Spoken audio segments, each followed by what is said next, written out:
There's a version of collapse that's dramatic. It's loud, it's obvious, it gets attention. And then there's another version, the slow burn, the kind that no one warns you about, the kind that doesn't explode your life overnight. It just quietly drains it. You keep functioning, you keep producing, and you keep showing up. But something inside you is sinning.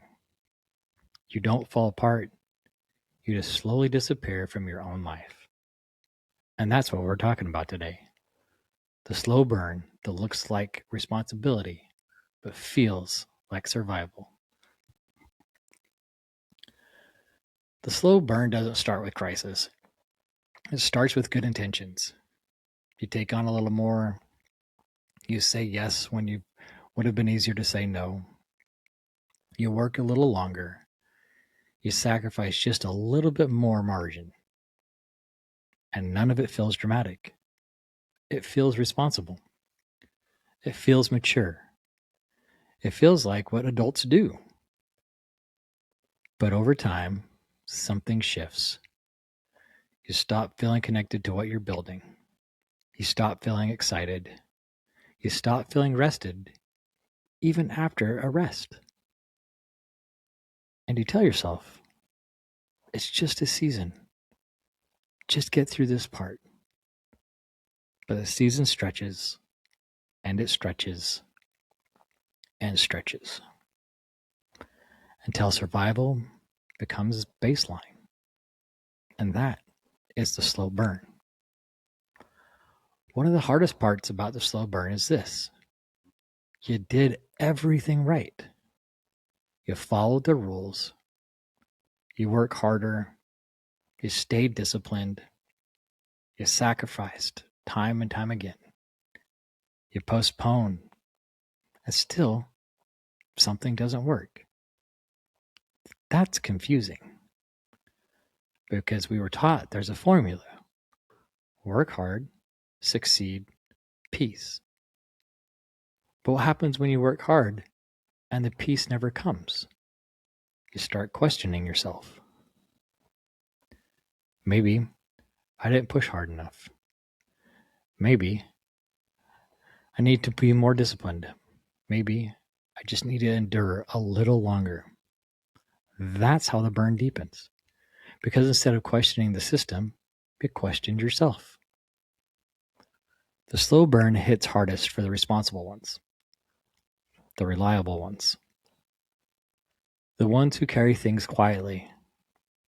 You become the buffer, the stabilizer, the one who absorbs impact so others don't have to.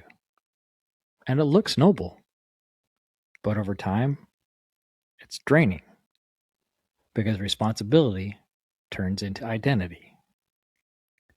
You're not just helping, you're caring. And if you stop caring, who are you? So you keep going.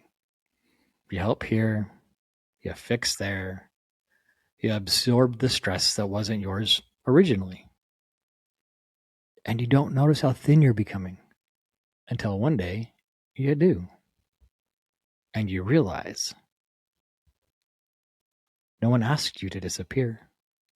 You just slowly volunteered. When the slow burn finally catches up, it's rarely explosive. It's quiet. It's sitting in a room, realizing you're exhausted beyond sleep. It's looking at your life and thinking, how did I get here again? It's realizing you've been surviving instead of living.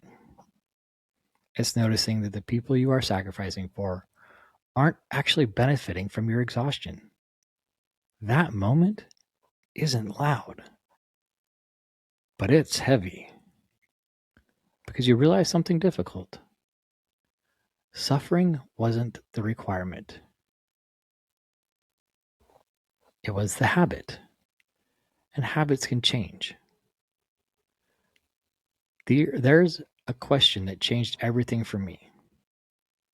Who decided that life was supposed to be this hard? Not metaphorically hard, not growth hard, logistically hard, constantly bracing hard. We live in a world with more tools, more leverage, more systems than any generation before us. And yet most people feel exhausted. Why? Because we confuse hard with right.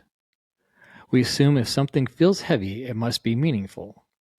But heavy doesn't equal alignment. Sometimes heavy just means inefficient. Sometimes it means outdated. Sometimes it means unnecessary. That question cracks something open. Not rebellion, but clarity. The easier way isn't laziness. It's efficiency. It's alignment. It's asking, can this be done without harming me? Can this be structured differently? Can I build this without constant recovery? We were taught ease is suspicious, that if it flows, it must not be serious. But nothing in nature works that way. Rivers follow the path of least resistance. Geese rotate in formation. Animals conserve energy to survive in the winter. Nature optimizes for continuation. Humans optimize for struggle. And then call it virtue. Choosing the easier way doesn't mean avoiding effort. It means removing unnecessary friction. It means building rhythm instead of pressure. It means staying present instead of consistently postponing your life. When I stopped worshiping struggle, something shifted. Not overnight, but steadily. I stopped pushing until empty. I stopped saying yes automatically. I stopped carrying what wasn't mine. And something unexpected happened. I had margin. Margin created clarity. Clarity created consistency. Consistency created peace. I didn't lose ambition. I lost hostility.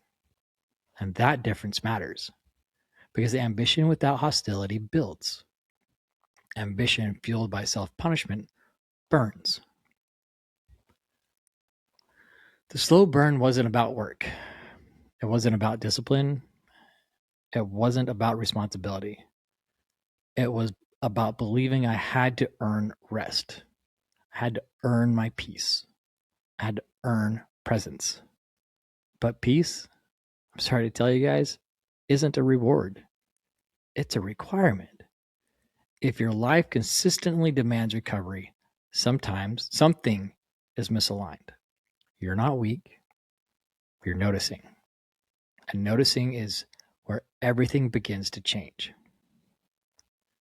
If this feels familiar, if you've been quietly burning while still functioning, you're not alone. The slow burn doesn't mean you failed. It means you followed a model that wasn't sustainable. And you can choose differently. You can build with rhythm instead of pressure. You can protect what matters before it thins out. You can stop confusing survival with strength. And that was what this episode has been about. And it's what the book explores even more deeply. Life doesn't need to hurt. Success Without Punishment is published now and available on Amazon. It's not a productivity book. It's not motivation. It's a reflection on a slow burn most people never name. If you want to sit with these ideas a little longer, it's there. No pressure, just continuation. Wherever you are in the shift, questioning quietly or rebuilding intentionally, you're not behind. You're becoming aware. And awareness changes everything. I will see you in the next episode.